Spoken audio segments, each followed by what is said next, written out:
can't speak about my illness. My family had to experience all of that. I was off in La La Land and was unaware how sick I was and unaware that the doctors didn't think I was going to survive. What I can speak on is how that experience has changed me and how different I am today because of it. When I awoke from my coma, I was not yet aware of my surroundings. I wasn't aware how long I'd been out, not aware how close I was to death, and certainly not aware of the worry that I had caused others. But I felt different. My mind was foggy and confused, but yet I had perfect clarity. Let me explain. It was like my life had just begun. I would describe it as if my life was a Rubik's Cube. And when I felt ill, it was as distorted and mixed up as you could possibly do to a Rubik's Cube. But when I awoke, my life was a perfectly put together Rubik's Cube. I had all the colors lined up. My priorities had been reshuffled. I felt different. My recovery was not an accident. It was a very deliberate miracle.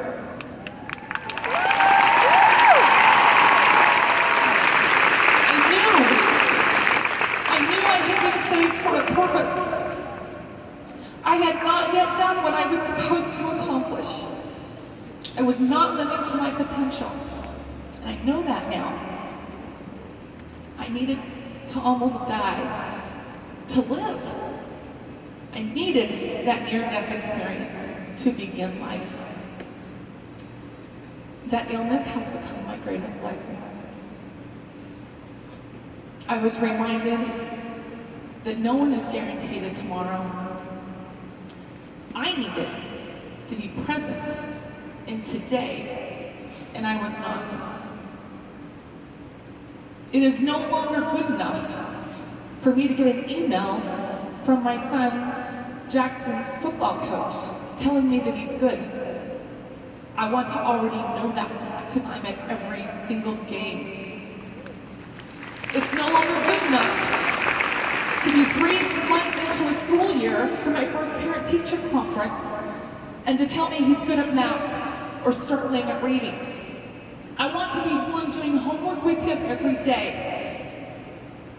And it's no longer good enough to just pay for his piano lessons. I want to be sitting next to him while he practices so that I can correct him along the way and be an active participant in his progress.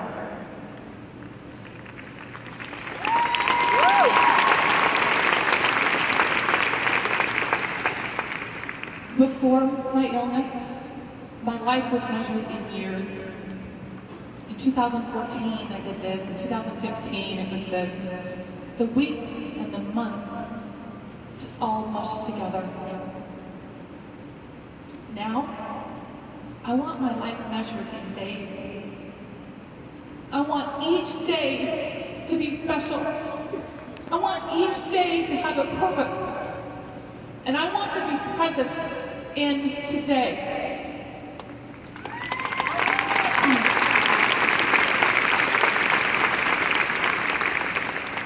I needed to become Sherilyn 2.0. Yep, that was the purpose of my trial. Now, version 1 got things done. I was a workhorse. I didn't need to be a better employee. I knew how to be a good worker. Now, version 2.0 is still a work in progress, but it is a better version of myself.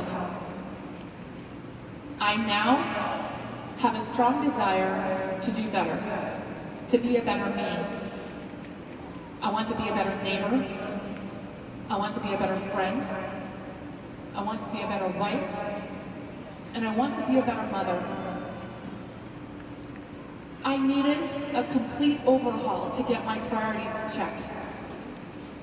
If you've attended a Unified, then you'll understand what Melanie's glass balls represent.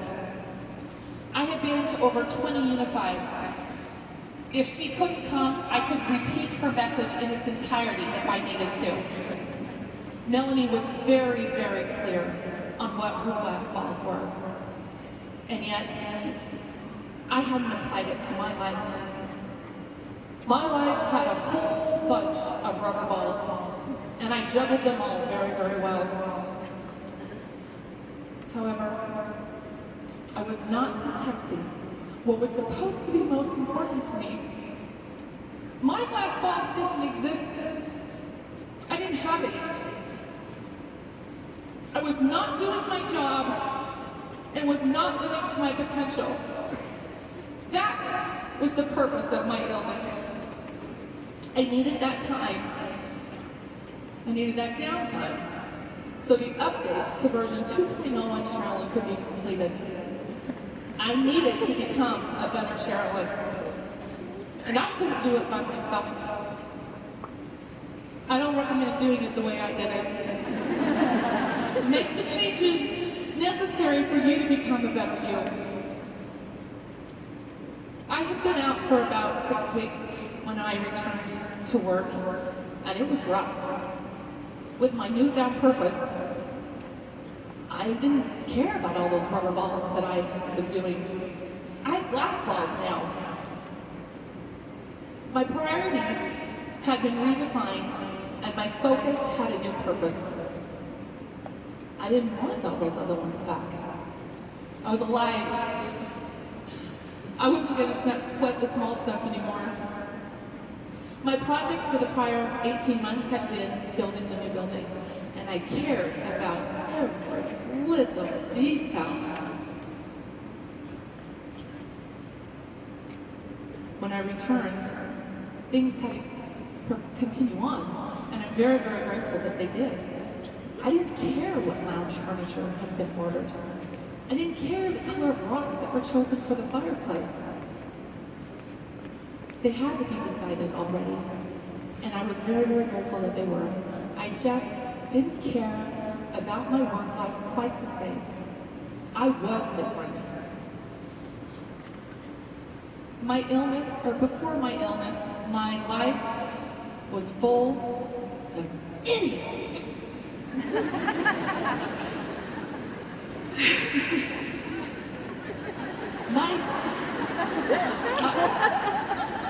Let's just be real, right?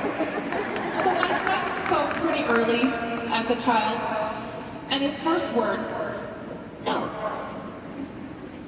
His second word, though I was excited he said it, I was a little sad, it wasn't mama, it was dada. His third word wasn't mama either. It was said with that attitude. Oops. As parents, you know what that means. I must have said it a few times, I guess, when I was driving.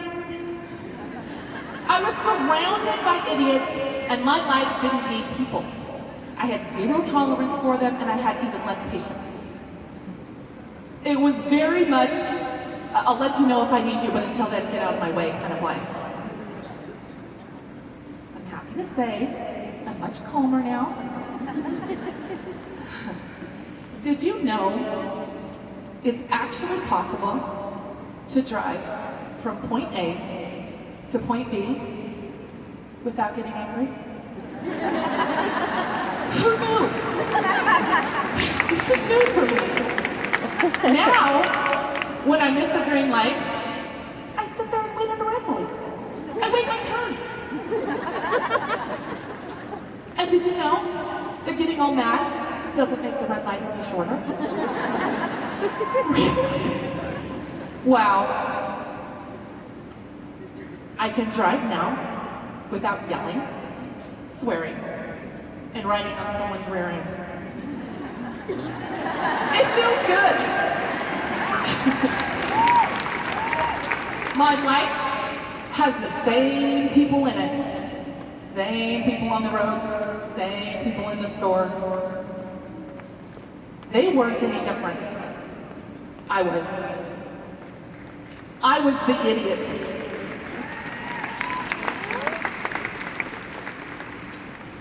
When I returned to work, I was told numerous times how good I looked. I was even told once that I had the pregnancy glow. Is that a compliment? I took it as one. I'm not sure if they expected me to show up all sickly looking in my hospital gown, or if I used to be ugly. My outer self was the same. I wore the same clothes, I wore the same makeup, I did my hair the same. What they were noticing?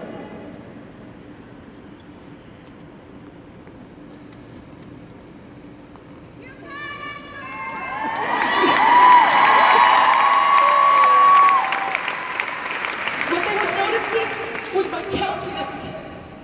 I had changed. But the changes were on the inside. That is what they were noticing. I was different.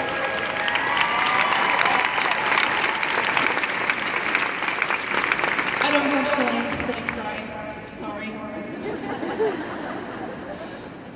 I was aware. I was listening. I was happy. And I was present. I love that this is Melanie's wish for you. To be obsessively grateful. I believe that the obstacles in our life are also our blessings.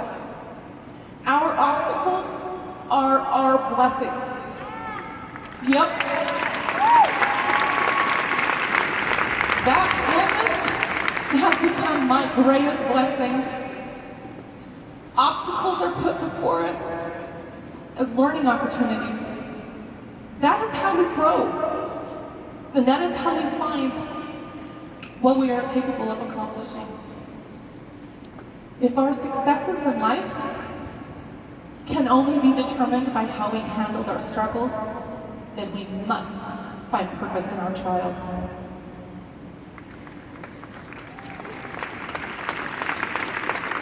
Challenges are how we become a better version of ourselves.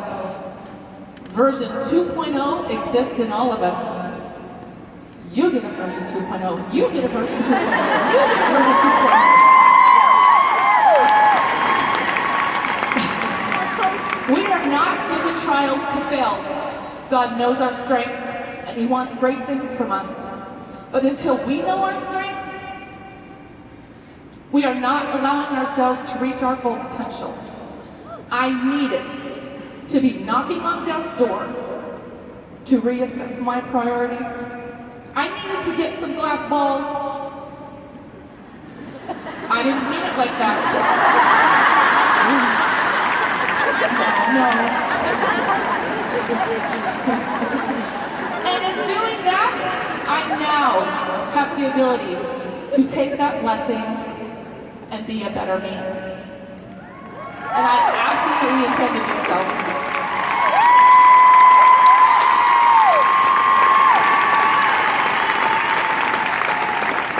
Second chances are pointless if we don't learn from the mistakes the first time. I was given a second chance at life, and I am not going to waste that miracle. I have an incredible sense of gratitude. I am grateful that God believes in me and for not giving up on me. And I am grateful to each of you, obsessively grateful. I'm grateful for your prayers and for your love and for the faith you have in each other. I don't think anyone will be able to truly understand what the Y Sisterhood is really about, what it is capable of, until you get to experience the gift that I received from you.